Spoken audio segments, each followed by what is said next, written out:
apprenants et bienvenue sur la plateforme École au Burkina. Donc, nous avons commencé depuis la séance passée les exercices. Donc, les exercices sont en mode APC, donc sur les situations d'intégration. Donc, aujourd'hui, nous allons aborder l'exercice sur la reproduction, donc en mode APC. Donc, ça porte donc, bien sûr, sur le chapitre comportant la reproduction. Donc,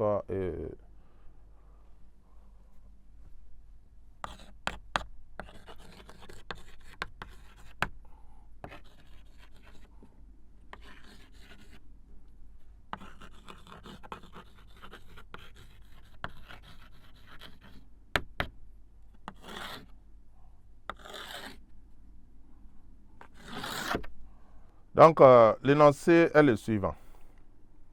Le couple de monsieur et madame Z se rend en consultation médicale suite à des difficultés de procréation. Les examens médicaux effectués par le conjoint ne révèlent aucune anomalie. Pour préciser son diagnostic, le gynécologue de madame Z demande à sa patiente de construire la courbe de sa température, prise chaque matin au réveil. Elle a obtenu des résultats semblables sur plusieurs cycles consécutifs. En parenthèse, les cycles ne sont pas tous représentés. Après interprétation des résultats, le gynécologue de madame Z lui fait comprendre qu'elle est stérile, mais qu'un traitement est possible pour qu'elle retrouve sa fécondité. Donc, on vous donne des documents pour donc appuyer et vous aider donc à résoudre le problème. Donc, le document 1 qui porte sur des courbes de température au cours d'un cycle. Donc, vous avez le document 1A qui est la courbe de température obtenue par madame Z donc, sur un cycle. Donc, vous avez cette courbe et vous pouvez constater donc une variation de la température du premier jour au dernier jour du cycle sans grande variation sensible. Voilà, ça aussi, mais il n'y a pas un changement brusque comme au niveau de l'ovulation. Généralement, la température de la femme va varier, va augmenter brusquement. On ne constate pas ça ici. C'est ce qu'on peut dire déjà. Ensuite, on a un deuxième document, document 1B, qui porte sur la courbe de température d'une femme fertile. Donc, on voit ici que ça oscille.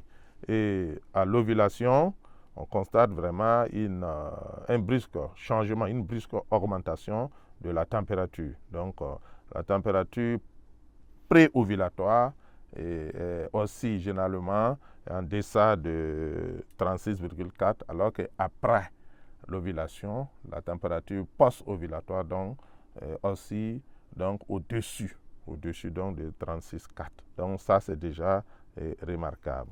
On peut aussi, un autre document, document 2, qui porte sur la courbe de température de madame Z, donc pendant le cycle, donc avec traitement. Donc avec traitement, effectivement, on constate que la courbe obtenue est semblable, donc est similaire à la courbe de la femme fertile. Voilà, on voit que en deçà avant la phase d'ovulation, c'est-à-dire dans la période pré-ovulatoire, la température est en deçà de 36,4 et on constate qu'après l'ovulation, c'est-à-dire dans la phase post-ovulatoire ou lutéinique, la température là, est montée d'un coup et a dépassé carrément les 36,4. Donc c'est déjà notable après, bien sûr, le traitement. Il y a un troisième document qu'on a mis à votre disposition qui va porter sur le dosage des taux de FSH et de LH. On a dosé dans des périodes, donc troisième jour et entre 13e et 16e jour. Il y a eu dosage. Et on a essayé de vous montrer les taux de FSH et de LH de la femme donc, fertile, le taux de Madame Z à la même période, avant traitement et après traitement. Donc la question qu'on vous pose est la suivante. À partir de l'exploitation, donc les questions, on peut parler de consignes. En mode APC, on ne parle plus de questions, mais on parle surtout de consignes. Donc ce que vous devez faire, c'est qu'il faut respecter.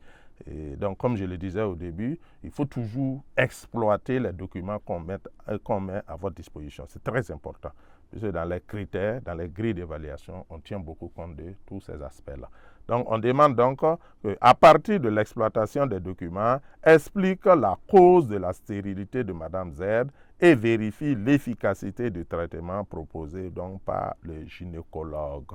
Voici donc la consigne qu'on vous a soumise. Donc, on va maintenant, bien sûr, passer à la proposition de la correction. Mais, comme je le disais, il faut toujours essayer de traiter vous-même avant donc de passer, de consulter donc la correction, le corrigé qu'on va vous proposer. C'est très important dans le processus d'apprentissage. Donc, je vous souhaite bonne écoute.